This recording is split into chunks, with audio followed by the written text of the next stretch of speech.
नमस्कार दोस्तों, पुष्प राधे चैनल में आप सभी लोगों का स्वागत है। चलिए आज आप लोगों को एक मोची की कथा सुनाते हैं कि कैसे मोची की भक्ति से खुश होकर भगवान साक्षात उसके घर पधारे और उसको वरदान दिए। कथा बहुत सुंदर है, शुरू से अंत तक सुनिएगा। अच्छा लगेगा तो वीडियो को लाइक कर दीजिएगा, शेयर कीजिएगा और कमेंट बॉक्स में जय महादेव जरूर लिखिएगा, क्योंकि भगवान जी का नाम बोलने से लिखने से सब कष्ट दूर होता है। तो चलिए ज़्यादा बात नहीं करते हुए सुंदर सी कथा शुरू करते हैं।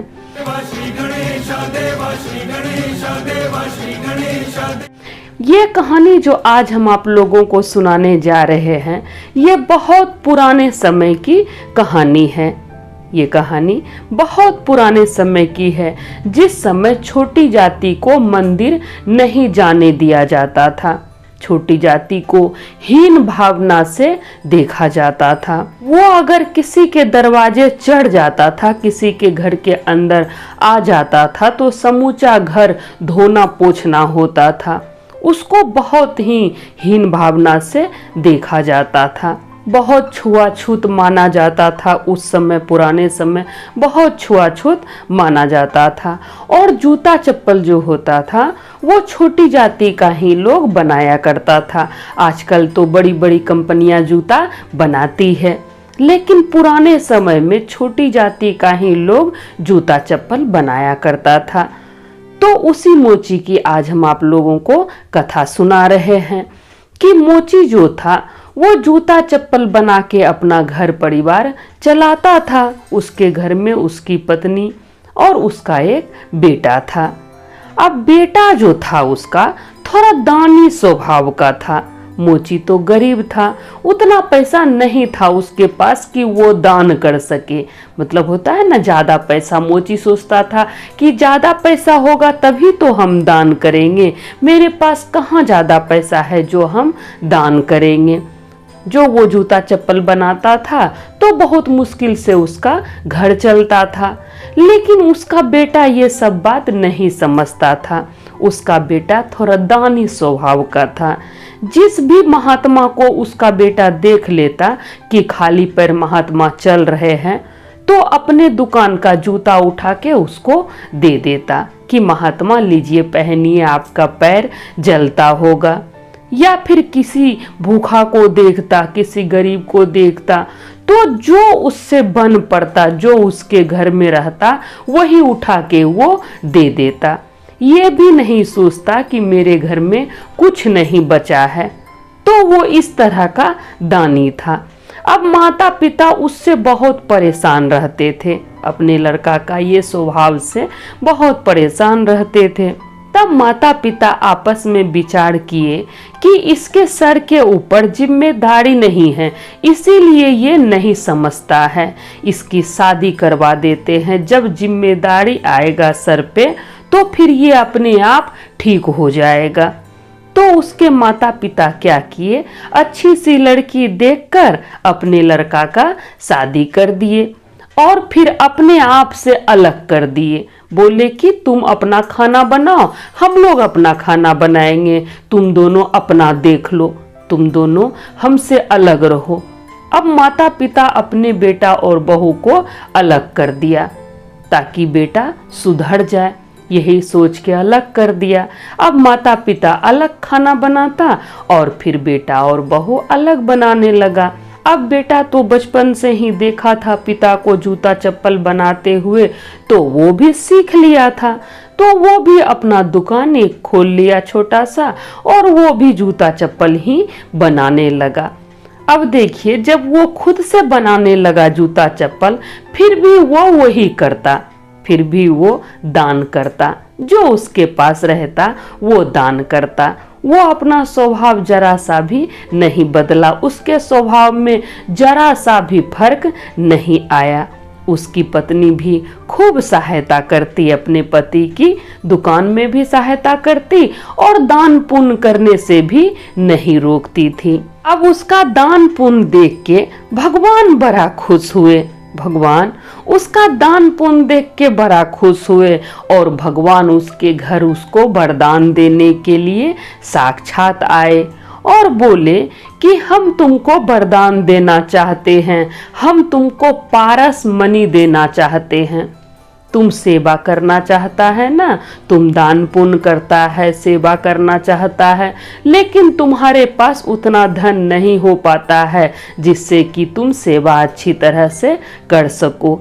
इसलिए हम तुमको पारस मणि देना चाहते हैं जिससे कि तुमको धन का कमी बिल्कुल भी नहीं होगा।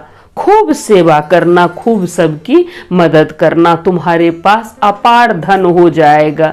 तुम जितना चाहो उतना खर्च कर सकते हो, लेकिन उस धन को कभी भी गलत काम में नहीं इस्तेमाल करना।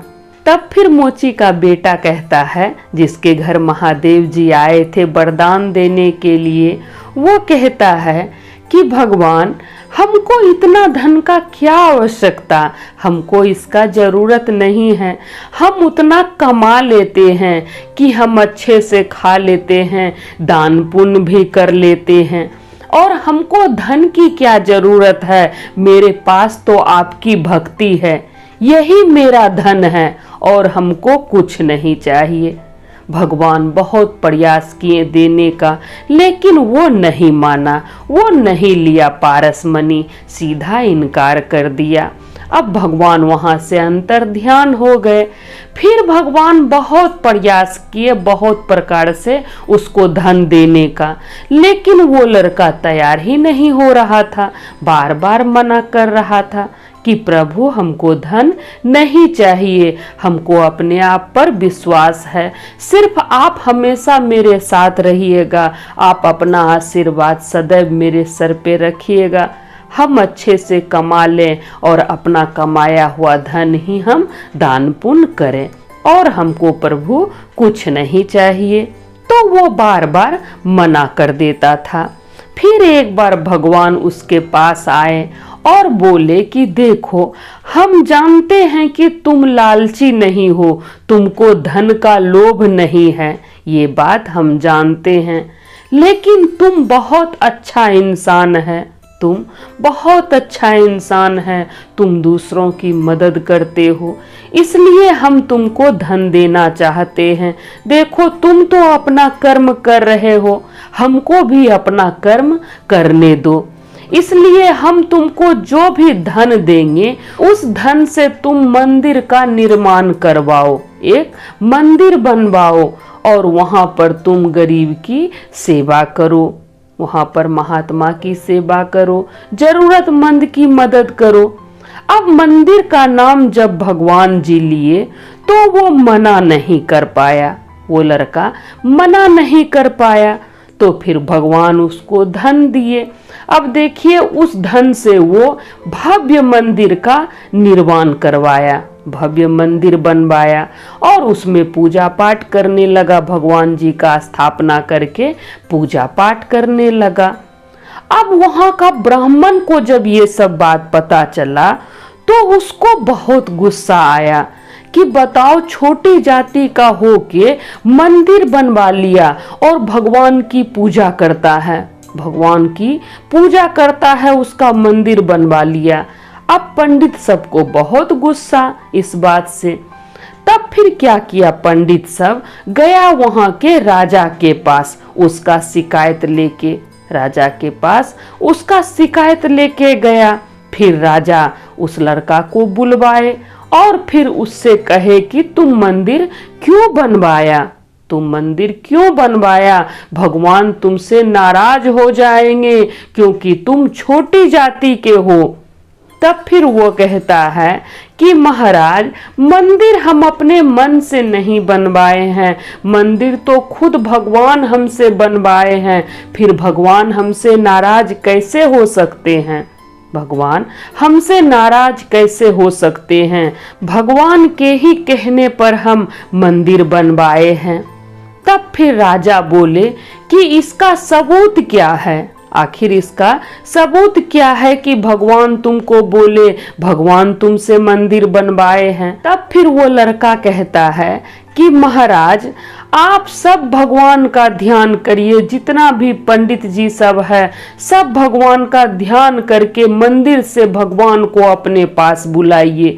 जिसके पास भगवान जी आ जाएंगे वही असली पुजारी होगा और वही भगवान का सच्चा भक्त होगा। अब एक एक करके सारा पंडित जी भगवान जी को अपने पास बुलाने लगा, भगवान जी को अपने पास बुलाने लगा एक एक करके सारा पंडित जी। लेकिन भगवान जी नहीं आए, उस मंदिर से उठ के भगवान जी नहीं आए। फिर वो नौजवान भगवान जी की आराधना किया, भगवान जी से प्रार्थना किया और फिर भगवान जी उसके गोद में आके बैठ गए। जिस प्रतिमा का वो स्थापना किया था वो प्रतिमा आके उस नौजवान के गोद में बैठ गए। अब सब देख के बड़ा आश्चर्य कि नौजवान भगवान से प्रार्थना किया, ये छोटी जाति का, जो सबसे छोटी जाति का है, जो गरीब है, दरिद्र है, उसके गोद में आके भगवान जी बैठ गए। और हम लोग इतनी भक्ति करते हैं, हम लोग उच्च जाति के हैं, फिर भी भगवान जी हमारे बुलाने पर नहीं आए। तब उन लोगों को समझ में आया कि भगवान जाति धर्म नहीं देखते हैं, भगवान छोटी जाति बड़ी जाति कुछ नहीं देखते हैं, भगवान अमीर गरीब कुछ नहीं देखते हैं, भगवान भाव देखते हैं कि किसका भाव सच्चा है। अगर कोई अमीर आदमी है और मंदिर में खूब चढ़ावा चढ़ा रहा है लेकिन उसके मन में भाव नहीं है तो भगवान उससे खुश नहीं होते हैं। अब देखिए भगवान जी को जो हम लोग प्रसाद चढ़ाते हैं, कुछ भी चढ़ावा चढ़ाते हैं, भगवान जी तो नहीं खाते हैं। क्या करते हैं हम लोग? भगवान जी को छुआ देते हैं और खुद ही खाते हैं। भगवान जी तो नहीं खाते हैं, लेकिन भगवान जी को जब छुआते हैं तो फिर भगवान जी उस समय भाव देखते हैं कि भक्त का भाव कैसा है, तभी भगवान खुश होते हैं।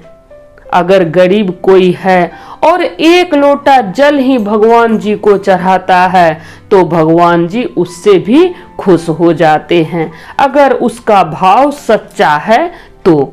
अगर भाव सच्चा नहीं है तो भगवान कभी नहीं रीझते हैं अपने भक्तों से। और भगवान कभी छोटी जाति बड़ी जाति ऊंच नीच नहीं देखते हैं, क्योंकि सबको तो भगवान ही बनाए हैं, तो भगवान कैसे भेदभाव कर सकते हैं? भगवान कभी किसी से भेदभाव नहीं करते हैं। तो आशा करते हैं ये कथा आप लोगों को अच्छा लगा होगा। तो हम भी कहते हैं भगवान जी से कि हे प्रभु हम लोग के ऊपर भी अपनी कृपा बनाए रखिएगा, प्रभु दया कीजिएगा, प्रभु दया कीजिएगा। तो सब बोलिए जय महादेव, हर हर महादेव, माता पार्वती की जय।